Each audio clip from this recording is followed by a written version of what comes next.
এই যে তোমাকে বাজার থেকে যা যা আনতে বলেছি সব মনে আছে তো? মনে থাকবে কি থাকবে না জানি না, তাই আমি কাগজে একটা ফর্দ বানিয়ে নিই। পুটির মায়ের দাঁতের যন্ত্রণাটা আরো বেড়েছে। কাল সারা রাত যন্ত্রণায় ছটফট করেছে। আমাদের বৈদ্যমশাই দাঁতের শল্য চিকিৎসা শিখতেই বাইরে গেছেন, আজকের মধ্যেই আশা করি চলে আসবেন। কিন্তু ও যে আর পারছে না। শোনো, তুমি একটা তুলোর মধ্যে লবঙ্গ তেল দিয়ে পুটির মায়ের যে দাঁতে ব্যথা হচ্ছে তার গোড়ায় রাখো। বৈদ্যমশাই এলে আমি তোমাদের বাড়িতে যেতে বলছি। আচ্ছা গোপাল দাদা। যাই, বাজার থেকে চটপট ঘুরে আসি, এরপর আবার রাজসভায় যেতে হবে।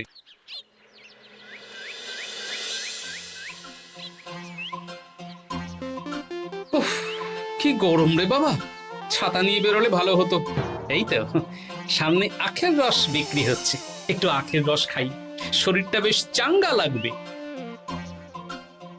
ভাই, আখের রস কত করে দিচ্ছ? 1 ভাঁড় 10 আনা গোপাল দাদা। দাও দেখি 1 ভাঁড়। আরে, এই যন্ত্রটা কিন্তু দারুণ। ওই আমাদের রাজ্যের বিজ্ঞানী মশাইয়ের অবদান।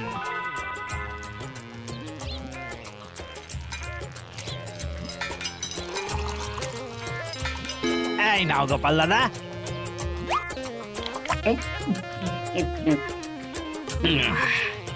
আহ, শান্তি। এই নাও ভাই, তোমার 10 আনা।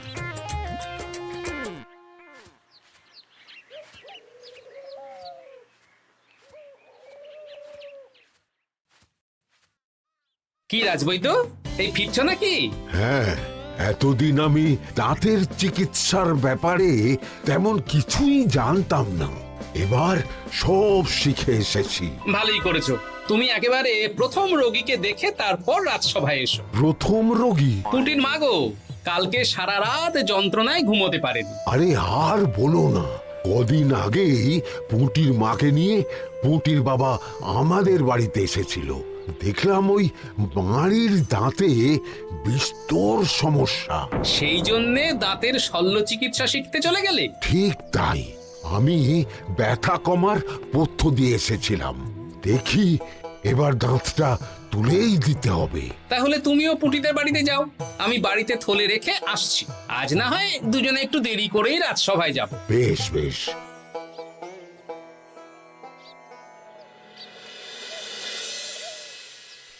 দেখুন মহারাজ, দেখুন আজকে রাজবৈদ্য আসেনি, আর ওদিকে গোপালও ডুব দিয়েছে। এই আনন্দে আমাদেরও ছুটি দিয়ে দিন মহারাজ। কি আনন্দে? এই গরমে বাড়ি বসে একটু আমপানার শরবত খাবো আর ঘুমবো। রাজ্যের সেনাপতি যদি বিশ্রামের কথা বলি, তাহলে আমার আর কিছুই বলার নেই।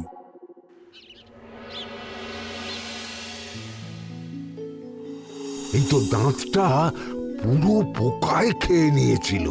এখন দুদিন কোনো কথা বলা যাবে না, শুধু জল বা তরল জাতীয় খাবার খাবে।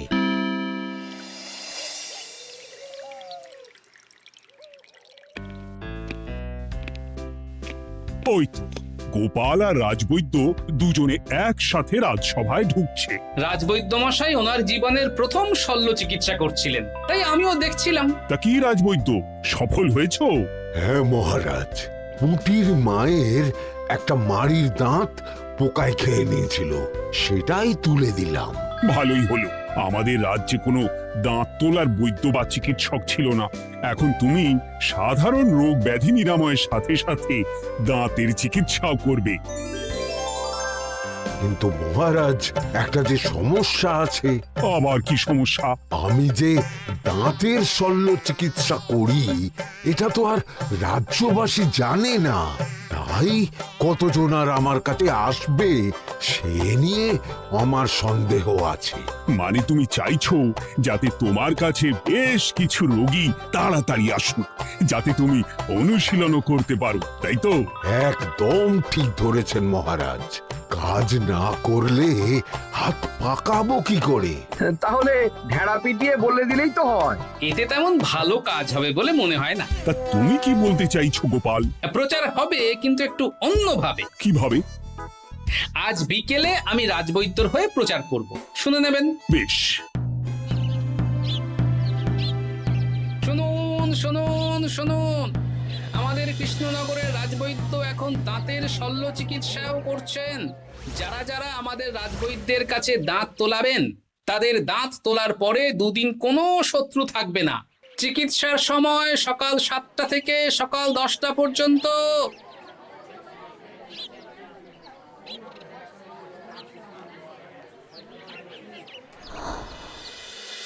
এসব তুমি কি উল্টো পাল্টা কথা বলছো গোপাল? উল্টো পাল্টা না, আপনি দেখুন না আপনার বাড়িতে লোকজন আসে কি না। আর কেউ যদি জিজ্ঞাসা করে যে এই রকম প্রচারের কারণটা কি, তাহলে বলবেন রাজসভায় আমার সাথে কথা বলতে আমি বুঝিয়ে দেব।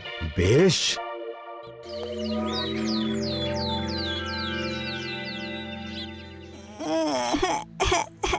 তোকে বারবার বলি এত মিষ্টি গুড় কাঠি খাস না। কি করব বাবা, কি ব্যথা।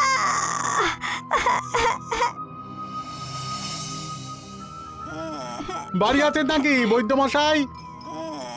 হ্যাঁ, আছি আছি। এই আমার ছেলেটার না দাঁতে খুব ব্যথা দুদিন ধরে। দেখছি। তা আপনাকে তো এই রাজ্যে আগে দেখিনি। আমি পাশের রাজ্য থেকে আসছি। শুনলাম আপনার কাছে দাঁতের শল্য চিকিৎসা করালে আগামী দুদিন কোনো শত্রু থাকবে না। ঠিকই শুনেছেন। বেশ, তাহলে বলুন কেন থাকবে না? আগে চিকিৎসাটা করি, তারপর বলছি।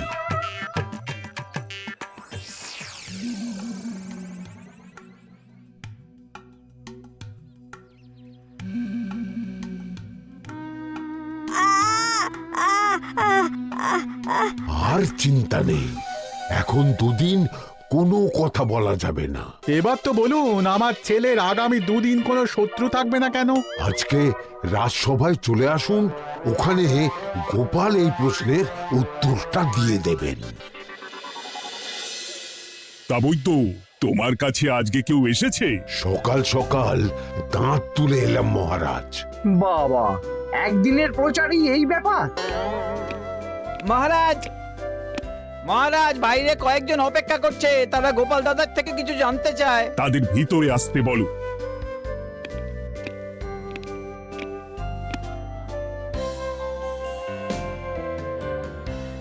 আজ আমার ছেলে বৈদ্যমশাইয়ের কাছে একটা দাঁত তুলিয়েছে। আমি জানতে চাই প্রচার অনুযায়ী আমার ছেলের নাকি আগামী দুদিন কোনো শত্রু থাকবে না, সেটা কেন বলা হয়েছে? বলতে পারি, কিন্তু কথা দিতে হবে। এই কারণটা বাইরে আর কাউকে বলা যাবে না। বেশ, বলবো না। বাংলায় একটা প্রবাদ আছে, বোবার শত্রু নেই। মানুষ সাধারণত কথার বিনিময়ে মতবিরোধ, বিবাদ বা শত্রুতা করে। যে ব্যক্তি কথা বলতে পারে না, তাই তার সঙ্গে কথা বলে মতবিরোধ হওয়ার কোনো সুযোগই নেই। মানে যার যার দাঁত তোলা হবে তারা তো আগামী দুদিন কথা বলতে পারবে না। আর কথা না বললে কোনো বিবাদ হওয়ার ব্যাপার নেই। আর বিবাদ না হলে কারো সাথে শত্রুতাও হবে না। কি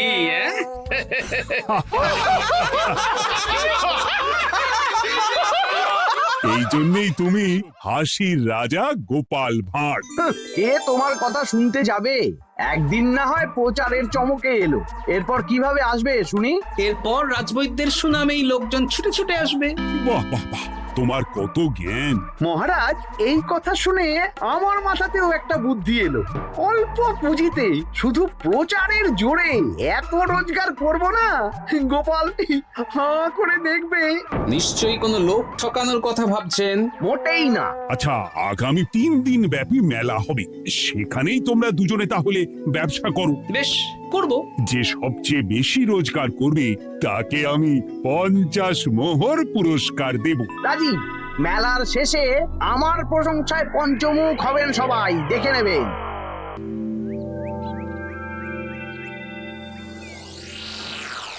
খুব তো বড় মুখ করে বলে এলেন যে ব্যবসা করবেন মেলার মাঠে।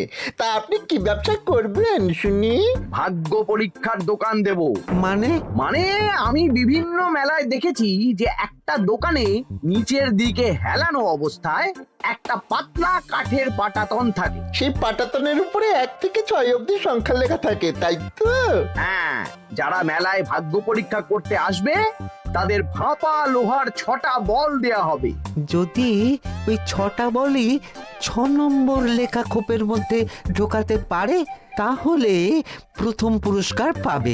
আমিও ওটারই দোকান দেব, কিন্তু শুধুমাত্র একটাই পুরস্কার থাকবে। 6টা বল 6 নম্বর খোপের মধ্যে ফেলে কেউ যদি 36 করতে পারে তাহলে সে পাবে 100 মোহর উপহার। আরে খেলার জন্য কত মোহর লাগবে? 1 মোহর। আপনি কিন্তু জেনে বুঝে বিপদ ডেকে আনছেন। একজন কেউ ফেলে দিলেই আপনার হাত থেকে 100 মোহর ফসকে যাবে। আরে মেলার ভিড়ে যদি আপনি পুরস্কার না দেন তাহলে জনতার একটা মারও ফসকাবে না।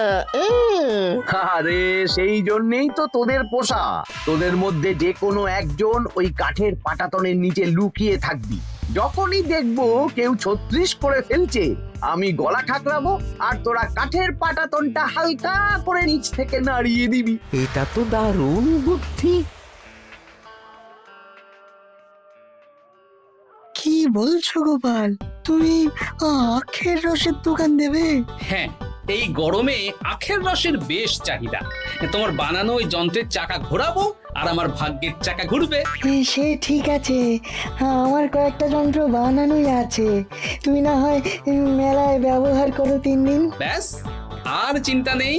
এবার শুধু জমিয়ে আখের রস বিক্রি করব, সাথে বিভিন্ন মশলা, বরফ আর পাতিলেবুর রস দেব।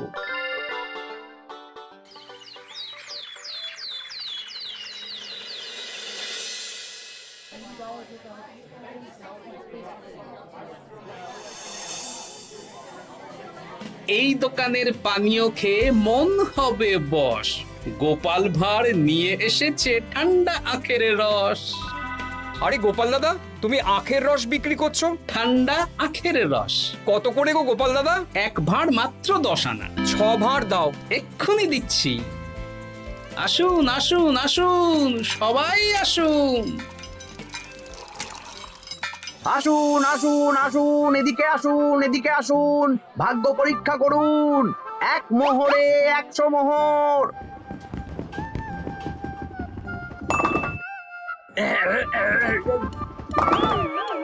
ভাগ্য পরীক্ষা করুন। মন্ত্রী মশাই বলেন কি 1 মোহরে 100? তুমিও ভাগ্য পরীক্ষা করাবে নাকি? একবার বাজিয়ে দেখতে দোষ কি? দাও, আখের রস খেয়ে বরং চলে যাই। এই তো হয়ে এসেছে। এই নাও, ধরো।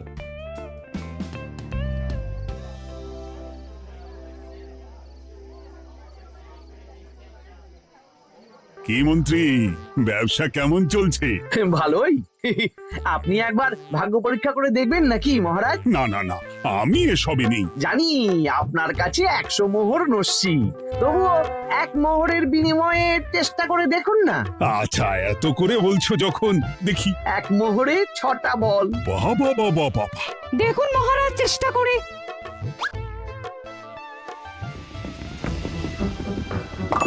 এই তো একটা 6 পড়েছে, আবার চেষ্টা করুন। জয় মা, জয় মা। আবার 6। সাবাস। দেখুন হয়ে যেতে পারে, আর তো মাত্র 4টে বাকি। দেখি তৃতীয়টা। আরে পাস, আবার 6। নিন, খেলুন। এই যা, হলো না। আরেকবার প্রথম থেকে চেষ্টা করবেন নাকি মহারাজ?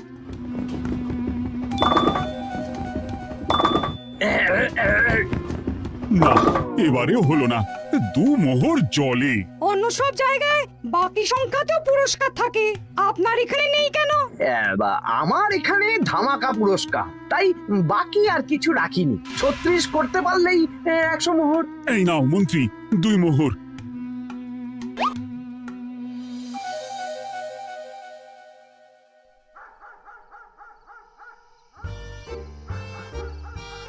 কি মন্ত্রী মশাই, আর তো মেলায় লোকজন নেই, বাড়ি যাবেন না?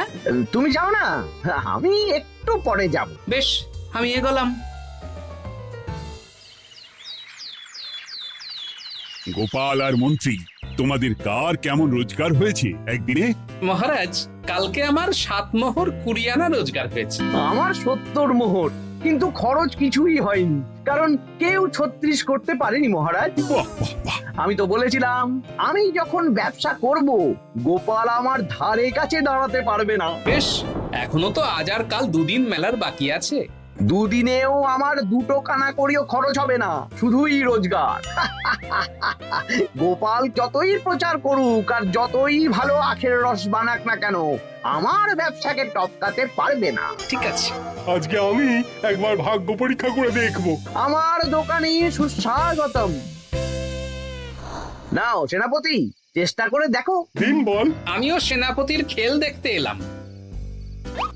প্রথম বল, এই যে গড়িয়ে গড়িয়ে গড়িয়ে 6 নম্বর, সাব্বাস সেনাপতি। আবার 6, তৃতীয়, চতুর্থ, পঞ্চম, আরেকটা ফেলতে হবে। নাও সেনাপতি, ষষ্ঠ বল। এই যা, হলো না। এটা কি হলো? আবার চেষ্টা করো তো সেনাপতি। হ্যাঁ, 3টে হয়ে গেছে, এবার 4 নম্বর। এই যা, 4 নম্বরে চলে গেল। ধুর চাই। ব্যাপারটা কি? মন্ত্রী মশাই গলা খুসখুস করার পরের বলটাই পরপর 2 বার অন্য ঘরে পড়ল। নিশ্চয়ই কোনো রহস্য আছে। না, আজকে রাতে ব্যাপারটা দেখতে হবে। চলুন মন্ত্রী মশাই, পুরো মাঠ ফাঁকা, একা একা মশা মারবে নাকি? আমি পরে যাব, তুমি যাও তো। বেশ। ব্যাপারটা কি? আমাকে তো নজর রাখতে হচ্ছে। না, একটা গাছের পিছনে লুকিয়ে পড়ি, মন্ত্রী মশাই গেলে ওনার পিছু নেব। দেখুন মন্ত্রীমশাই, পরপর 2 দিন আমি পাটাতনের নিচে ছিলাম। আগামীকাল ঘটাকে থাকতে বলুন। বেশ, তাই হবে। আর অত জোরে গলা ঠাঁকড়াবেন না, কেউ যদি সন্দেহ করে ব্যাপারটা বুঝে যায় মুশকিল হয়ে যাবে। আরে কেউ বুঝবে না, অনেক রাত হলো, চল চল চল চল চল। আচ্ছা, এই ব্যাপার। তাই ভাবি 2 দিন ধরে একটাও কেউ পারলো না কেন? কাল আমিও মজা দেখাবো।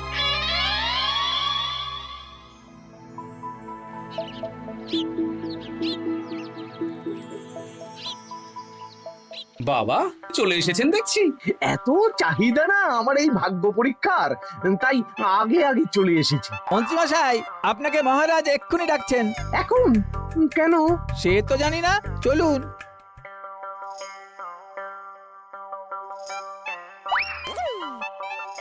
এই বেটা ঘটা, এবার বেরো। এ কি গোপাল দাদা, তুমি? হ্যাঁ আমি। খুব চালাক ভেবেছিস না? মন্ত্রী মশাইয়ের খেলা আজকে শেষ। প্রহরী, একে ধরে নিয়ে যাও।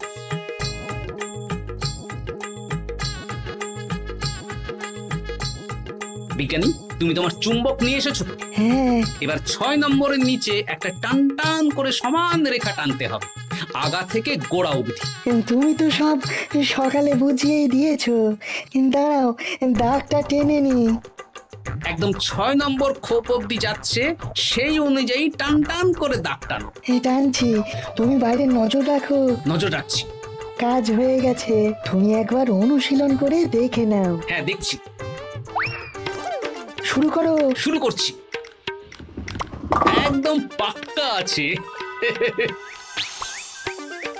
দূর, কেউ ডাকেনি, অকারণে সময় নষ্ট করলো। কতগুলো খদ্দের ফিরে গেছে কে জানে। কি হলো মন্ত্রী মশাই, এত রাগ কিসের? রাগ হবে না, ওরই বেটা আমার সাথে মজা করছিল।